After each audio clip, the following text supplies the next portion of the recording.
Hi everyone, welcome to Ask the Egg Whisperer. I'm so excited to be here today. I got so many great questions and I'm going to answer them right now. So the first question is from Ellen in St. Louis. She's 67 years old and her question is a great one and we'll dive into it right now. Is endometriosis passed on from mother to daughter? Is it 100% of the time or 50-50 or do we not know? So this is a great question, Ellen. Endometriosis may have a genetic component to it. And so if I had my way, if I could rule the world when it comes to fertility and awareness and all those kinds of things, what I would want is every mother to sit down with her daughter by the time she's 25 and say, look, these are the things that I experienced when I was having periods, when I was trying to get pregnant, so that you don't have to have the same experience as I had figuring out maybe way too much later, I know that's not good grammar, about those problems. Let me give you an example. So, for example, one of my first patients ever, she allows me to tell this story. She was 40 years old, literally first patient in my practice here. Her mom went into menopause at the age of 40. I saw her and she was 40 and she was going into menopause. And long story short, I asked her, do you know if your mom went into early menopause? And she said, I have no idea. So she went home and she asked her mom and her mom said, I went into menopause at 40. And her mom was like, oh my God, like you should have known this. Like I should have told you this when you were much younger because then you would have had more options. Long story short, she was actually my first baby in my practice and now he's in college. How is that possible? I don't know, but there should be some sort of thing, like a quinceañera or, some sort of event where moms do this with their daughters and they talk about these things. Wouldn't that be nice? So endometriosis is absolutely one of those things that I think we should be talking about around the dinner table. We shouldn't be making our daughters feel like having painful periods is actually the norm because it isn't. And getting gaslit by well-intentioned doctors about how, oh, you just need birth control pills, when there are so many other things that you can potentially do to help your symptoms of endometriosis. So it's not as clear-cut as 100% genetic. It's not as clear-cut as whether it's 50-50 or not. But if your mom has endometriosis, it's possible that you might too. So if it runs in your family, you might want to consider fertility preservation, freezing eggs when you're younger, maybe freezing embryos when you're ready, if that's something that you want to do. But that's a great question, Ellen. I'm so glad that you asked it. So thank you for sending it in. The next question is for Myra in Texas, age 36. And the question is, at 36, if I have endometriosis, will using supplements and anti-inflammatory diet for 90 days be more beneficial to my retrieval and egg quality? So that's a great question. And this is why. So, my jam or my vibe or what I do. And diagnosis before treatment. Okay? That's how I approach every single cycle. Every single plan, whether it's IVF or just being the fertility fortune teller that I think I am. And unfortunately, fortune tellers aren't that good. And I wish that I was a better fortune teller. But when it comes to endometriosis, we have to talk about what are the things that we could learn when we do IVF? What do we know about endometriosis? So endometriosis can cause our eggs to be less mature. It can cause them to be less viable compared to someone who has endometriosis. Or does not, But what does less viable really mean? When I say less viable, I mean less likely to be healthy eggs. So there might be a lower blast formation rate, and then further down the road, there might be a lower implantation rate, and also patients with endometriosis have a higher chance of having a condition called adenomyosis. So we want to think about all those things. So if you have endo, do your IVF first, then do a cleanup laparoscopy if your doctor thinks you need one. And then at the laparoscopy, your doctor can tell you if you have adenomyosis, then you can consider medical suppression before you even transfer. So I know that's a lot. This is not like a one-size-fits-all approach, but these are the kinds of things that I think about when someone has endo. So back to your question, Myra, supplements and the diet, and the answer is yes. Does it have to be 3 months? No. So when you have endo, think egg quality support. So you want to support your mitochondria in your cells. There's so many different ways of doing that. I have patients take supplements like CoQ10, Ova NAD+, resveratrol, a good prenatal, make sure it has choline in it, fish oil, make sure your vitamin D levels are normal. Sometimes patients with endo can bleed a lot, so they bleed really heavily, and they might have an increased risk of having iron deficiency anemia. So if your CBC is normal, sometimes that doesn't really tell the whole story, so you might also want to do iron studies, I have my patients consider red light therapy. That can help decrease inflammation, especially if you have pain with your periods. It can decrease your pain and also help with your physical recovery after an egg retrieval. And I have my patients use a red light up until transfer day, and then lift weights. So I tell my endo patients, I want you to be lean and mean, get a six-pack, lift those weights. I don't need you to lose weight, but I just want you to convert fat into muscle. And the reason is that the curvier you are, the higher your estrogen level is. So you're more estrogen dominant. And we know that estrogen feeds endometriosis and it can make it grow. So the less estrogen that you have circulating, the better off you'll be. So lean, anti-inflammatory diet, take those supplements, and then go with the flow. Know that you've done everything in your power to control what you can, and after that, you got to sing it like Elsa and let it go. I'm not a soprano. You can tell by my voice. I would never be a soprano, more like a tenor. So next question is from Anya. Anya is sending us this question in 42 from Windsor, Canada. Here we go with Anya's question. Hello, Dr. Amy. Would you recommend Omnitrope for egg retrieval in a patient with endometriosis, awaiting laparoscopy, unsure of stage? If yes, can you please advise your protocol for Omnitrope and details of meds you recommend for a low stim cycle? My FSH is 6.5. My AMH is 1.1. Thank you so much. You lift our hearts. Well, Anya, you lift my heart too. Thank you for that very sweet message. So let's get into your question right now. So the first question is growth hormone. So growth hormone is also known as Omnitrope. There are different brands out there, but Omnitrope is the one that we generally use. It comes in a powder vial, and you mix the powder vial with the diluent that it comes with. So you turn the dry into wet, and then it turns it into a multi-dose vial, and then you can dose it however your doctor wants. I'll share with you how I do it. So typically in a patient who's 42 years old, who's planning an IVF cycle with me, I'll put them on an HGH priming protocol, which basically means you're taking HGH approximately 25 units twice a week. You can pick those days. It can be every Tuesday, Saturday. And don't panic. If you forgot it on a Saturday, just move it to Sunday and then do it again on Wednesday. So you can do it every 3 to 4 days, or just pick your 2 days and do it like that. Then during your IVF stim, I have my patients do 25 units every other day until their egg retrieval. So I've been using HGH since 2008. I know, I'm a dinosaur. And the cool thing is that I started using it before everybody else. And so I had the opportunity to kind of like play around with different doses. So I started off with 25 units daily, and I was like, I wonder with older patients, maybe I could go up to 50 units daily and see a better response. And I didn't. So that's why I use 25 units every other day. And every doctor has their tools in their toolbox that they feel really comfy with. So if your doctor's like, no, I want you to do this dose, and it's not my dose, well, listen to your doctor. I trust that they've had experience with what they're saying and sharing with you, and they feel really good about it.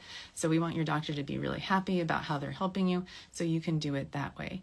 There's another thing that I recently have been adding to my protocols, thanks to Dr. Ruhi Jalani. So we talk about things that we do, like doctors talk, like I did this, and this is an outcome I got on this patient. She's like, oh, I've been trying this thing that's really cool. These are the things that we do. It's fun, and I love helping people, as I know she does too. And that's peptide therapy. So there's a peptide that I've been using in my practice only for about maybe, not quite a year, maybe 8 months now, and it's called sermorelin. So sermorelin, the difference between sermorelin and HGH is that when you take it, it tells your brain to make growth hormone. It's a little bit different than just injecting growth hormone in the skin of your tummy. I've seen different protocols out there. So one protocol is 5 days on, 2 days off for 30 days leading up to when you start stim. There's some doctors that I've seen actually have their patients take it during stim as well. No one's going to do a study comparing these two types of protocols and then seeing which one is the best. It's just not going to happen. I mean, I wish. Wouldn't that be amazing if we could have a egg longevity study kind of comparing all of these things? That would also be one of my dreams coming true. But until then, this is one of the things that I've been adding now in addition to the HGH. Anya, I can clearly answer your question and keep going on and on and on. So I'm going to get to the other part of your question about a low stim protocol and how I do it. Well, you told me something really important. You told me that you have endometriosis. So endometriosis. What is the enemy? The enemy of endometriosis is estrogen. Well, I'm not sure if it's an enemy. They kind of like each other a lot. And so we want to say no estrogen or low estrogen. We want to dampen the estrogen effect during your IVF cycle if you have endometriosis and you're doing IVF. So the way to do that is with an Italian drug. It's not Italian, but it just sounds fun to call it Italian. Letrozole, also known as Femera. So depending on how severe your endometriosis is, I'll either have you take it 4 tablets per night, typically for 5 nights, starting treatment day 1 with your stimulation meds, or I will have you take it 2 tablets per night the entire cycle.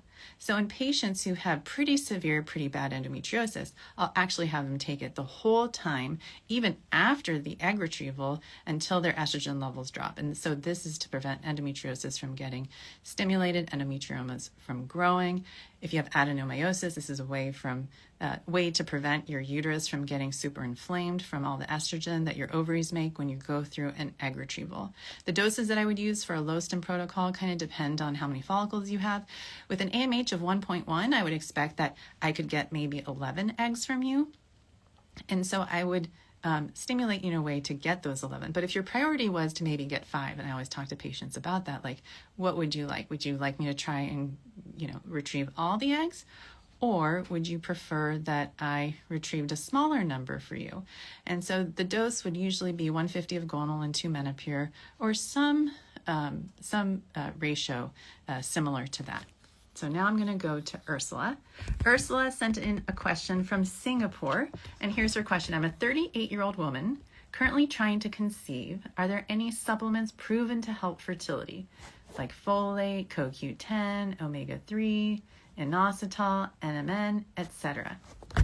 So a lot of the studies that I have based my recommendation on are animal studies, and then my own personal experience in my patients. And I think one of the best things a patient can take, in addition to her prenatal vitamin, is also CoQ10 and Ova NAD+. So anything, and there are so many other brands out there, it doesn't have to be that brand, but this is something that will replete or increase your NAD levels in your cells. And there are lots of different ways of taking NAD. You can take it as a liquid form. You can take it as a subcutaneous injection. You can do NAD IV. I take NAD every single day. I think clearly I have a lot of energy. I just start at like 100%, and I go to bed at 100%. It's really hard to be me. I can't, there's no the word calm, I'm just going to share this with you, is like taking a dagger and hurting me, because there's no calm version of me, because I just get so excited about getting up every day and helping people, and NAD makes me quite energetic as well. So it keeps my energy levels up, it keeps my mood up, and I think, because I've been taking it now, for over 5 years, I think it's also delaying my menopause. So I think women who even are starting off with an egg freezing journey, who take it long term, all my egg freezers know when they're 50, they're going to call me, and I'll probably be 80, but I'm sure I'll have the same email. They're going to let me know if they've gone through menopause or not, and if I was right, if I somehow was able to delay it by having them take an NAD booster long term. And I also have a theory that women who take both NAD and CoQ10 long term, they might also have an easier time getting pregnant when they're over 35. So anecdotally, I've had experiences where patients did not take CoQ10 and NAD, and then they took it in preparation for their IVF cycle, and they had a much better IVF cycle. Hard to know exactly what did it. Was it just good luck? Was it the supplementation? I don't really know, but I do know that these supplements don't hurt unless you have side effects, which can sometimes happen with any supplement. So, I just also want to add, in addition to supplements, it's also important to look at your lifestyle. Look at your stress levels. You want to be as zen as possible going into your IVF cycle. You want to feel really ready. You want to make sure that your relationship with yourself is good, your relationship with your partner is good as you're going through IVF. And also your relationship with the clinic, that you feel like you're communicating well and they're able to communicate back to you and answer the questions that you have, so you feel really well supported. If you're not getting that kind of support from the clinic, that's okay. We're kind of living in a medical environment where people are not as supported as they used to be because of, I think, not just Google, but ChatGPT, because doctors are like, why are you asking me that question? Go to ChatGPT. In the old days, it was like, don't replace my medical knowledge with Google, or like Google didn't go to medical school. And now people just don't even answer patients' questions. So if you're not getting the support that you need, you can work with, let's say, a fertility coach, acupuncturist. They're like brilliant. They're a great resource as you're going through your cycle. So I clearly digress, but healthy sleep habits, healthy eating habits, hydrating well, take really good care of yourself, really baby yourself, and kiss your ovaries at least twice a day as you're going through your cycle. And if you're partnered and you have a husband, tell your husband to kiss them too. Next question is from Jasmine, 42, from Bulgaria. How long will it take to get pregnant at 42? Please share your recommendations on how. Okay, Jasmine, I'm a very positive person. Remember, I'm so positive that I even annoy myself. But I'm also practical. So I call it practical positivity. So this is the thing. At 42, no doubt, it's hard to get pregnant. But hope never killed anybody. That's one of my many sayings. And so it's okay to be like, I can do this. I still have healthy eggs. And that's the space. That's where I want you to kind of live emotionally and mentally. But at the same time, we have to realize that if you aren't getting pregnant, it's not your fault. It's not your advanced age. You're not old. It's advanced mitochondrial age. It's really the age of your eggs that's making it harder for you to get pregnant. So the best things that you can do are support your egg quality. The next best thing you can do is be as thoughtful as possible about what you do around ovulation. So what does that mean? It means maybe augmenting ovulation with fertility pills, or maybe doing IVF, making sure that you're timing sex right, having sex starting 3 days before your peak and then 2 days later. So that's basically every other day for about 5 days. And then I recommend progesterone to all my patients who are trying to conceive. Maybe start progesterone 3 days post-peak until your pregnancy test. Your pregnancy test, you can check about 12 to 14 days post-peak. If your pregnancy test is negative, you can stop the progesterone. If your pregnancy test is positive, obviously continue it. Get checked. Watch those levels rise. Hopefully they'll double, and do an early ultrasound. So while I wish we had more control, I wish I had this magic wand and I could say it's going to work, I think it's important to get your levels checked, get your tushy checked. Go to tushymethod.com for everybody. Tubes, uterus, sperm, hormones, and your genetics. Just get all those tests done. Make sure you're not missing anything. And then try, and then give yourself maybe 6 months. And then at that point, reevaluate what's going on. And then talk to your doctor and say, like, does it make sense for me to try another 6 months? Or is it time for me to consider other options? This next question comes from Chelsea, 38, from Australia. First, you're amazing and funny. Thank you, Chelsea. I would say my sister doesn't think I'm funny. She thinks I'm annoying. She's really funny, though. Someone sent me a funny message on social media. They said, you have a crooked smile. I'm like, at least they should have pointed out my big nose, but that's okay. The next question, and then she says, thanks for being you. I'm 38 and I have low AMH. It is 0.8. My follicle count is 11.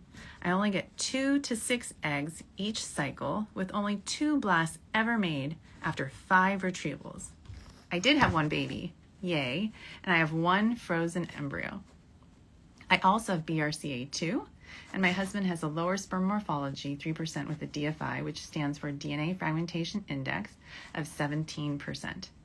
I asked my doctor about HGH and they said it's risky and won't use it for BRCA2. Would you still consider it in your patients? We're on all the supplements and I have a healthy BMI. Chelsea, thank you for your kind words. It's very sweet of you. You made me smile and chuckle. So with BRCA2, we do have to be careful. I mean, doctors are like, most, I would say all fertility doctors, like, we're pretty emotional people. I mean, when you're trying to help people have a baby, you're dealing with something that's very emotional, very personal. And we have, at least for me, I think, with some patients, lifelong relationships. So if I use HGH on a patient who has a high-risk cancer gene, I would say I would feel bad if, down the road, they get diagnosed with cancer. I mean, I know it could happen just because they're at higher risk, but I might somehow feel responsible. Like maybe I shouldn't have used that HGH. Like maybe that could have, caused an issue.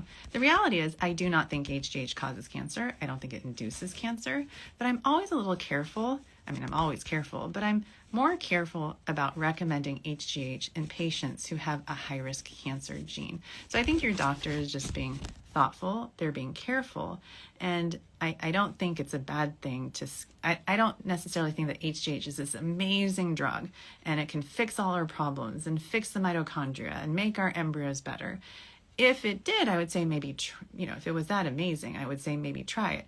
Since it's not like great for everybody and it works 100% of the time, I wouldn't have FOMO. So I wouldn't fear that you're missing out on something that could help you when it may not. So this next question comes from Michelle. Michelle is 34 in California. I recently had an abnormal HSG. For those of you who don't know what an HSG is, it stands for hysterosalpingogram, which means basically a fallopian tube test to make sure your tubes are open. Nothing came out of my left tube. She adds more.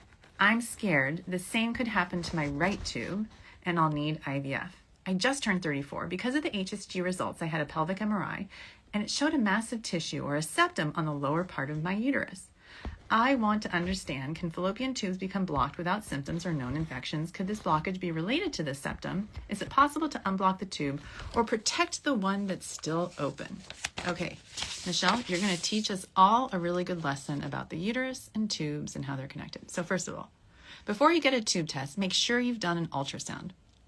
Ultrasound first, then HSG, and here's why. If you have a uterine anomaly, like a septum, you can actually get a false positive on the HSG test. So it's highly likely that your fallopian tubes are perfectly healthy, and both of them, and the reason why that one tube appeared blocked is because of the septum. That wall inside your uterus prevented the fluid from going into the tube. So what I would do, first of all, is, and don't panic, see a really good hysteroscopist. So how do you find one? So you want to look for a MIGS surgeon, a minimally invasive gynecologic surgeon, someone who specializes in fixing septums, and they're really good at it. You want to ask them, do you consider yourself a fertility restorative surgeon? If they look at you and like, what's that? They're not the doc for you. Luckily, we have so many in the Bay Area, and they all consider themselves fertility restorative surgeons. And they do a really good job making the uterus as perfect as possible before a patient tries to get pregnant. So I would do that first. I would go ahead and do the hysteroscopy, have the septum removed, and then repeat the HSG, and then you'll see, is that tube really blocked or not? Blockages aren't, they're not contagious. Like having a blockage on one side, I don't want you to worry that, at some point it's going to travel to the other side. Blockages usually happen from, let's say something blocking the area where the fallopian tube and the cavity are connected. Blockages can also happen from a silent infection.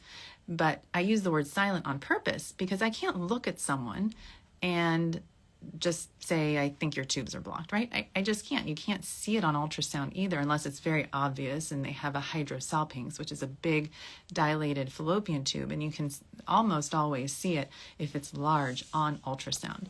So to answer your first question, the blockage could definitely be related to the septum. Unblocking a tube, I think in your case, would best be done by doing a hysteroscopy to remove the septum. You actually don't need IVF if, let's say, you find out that one fallopian tube is open and one fallopian tube is blocked. And the reason is this: you're going to still ovulate from the open side. It's not every other month. It's not like it's logical. It's common sense to think that, on odd months, you're going to ovulate from one side. On even months, it's going to be the other. But that's not how ovulation works. You can ovulate from the blocked side maybe 6 months in a row until you ovulate on the unblocked side. So let me share with you what I do for my patients who have one fallopian tube that's open and one that's blocked. I use ovulation augmenting medication, something like letrozole. The reason is with letrozole, most patients will ovulate 1.5 eggs. That means most of the time it's 2, and the hope is that 1 will be on the side that's open. And then you can get monitored and you can see, like, is there a chance that I can get pregnant this month? And if the answer is yes, you go for it. And very, very, very, very rarely, I've seen it happen, you can actually have an egg travel from the one side that has a blocked tube over to the other side, and you can get pregnant. If you do have a blocked tube, however, and you are ovulating on that side, you want to request early pregnancy monitoring. Check your HCG levels and your progesterone. Get an early ultrasound. Make sure that pregnancy is inside your uterus, because you would be at higher risk for an ectopic pregnancy. The blockage might be the tube, I should say, might have just enough room for the egg and sperm to do their little meet and greet in the fallopian tube, but the embryo is going to be a lot bigger than that egg cell and sperm cell, and that embryo, as it's traveling down the fallopian tube, it might get stuck. And I wish that there was a way that we could pull that embryo into the cavity. I wish we could save ectopic pregnancies and turn them into intrauterine pregnancies, but there just really isn't. And there really isn't a procedure, if you, let's say, don't have any other reason for a blocked tube, to unblock a tube. I have sent patients for something called, tubal recannulation or recannulization. It's done by an interventional radiologist, and they just snake a tiny little wire into the fallopian tube. Unfortunately, I haven't had good luck having my patients do that and then have them get pregnant from that side when that happens. So Michelle, thank you for sharing your story. So we can talk a little bit about fallopian tubes. So I just want to thank everyone for joining me today. If you have a question and you want me to ask it, you can submit it, and then I'll answer your pre-submitted questions in a future Ask the Egg Whisperer. If you want to learn more about how I approach IVF, you can go to my IVF class at eggwhispererschool.com. I do about 2 classes a month, and they're really fun for me. And it basically, at the end, after I kind of present everything, I open it up for a live Q&A, and I don't leave until everyone's questions are answered. So what I'm going to do right now is see if anyone has any questions about fertility. There's some really sweet comments here, and it doesn't look like anyone has any questions that they want to ask me live today. So thank you everyone for joining me. I hope you guys have a fabulous rest of your day. Just go with the flow and let it go, and I look forward to seeing you guys next week. Bye-bye.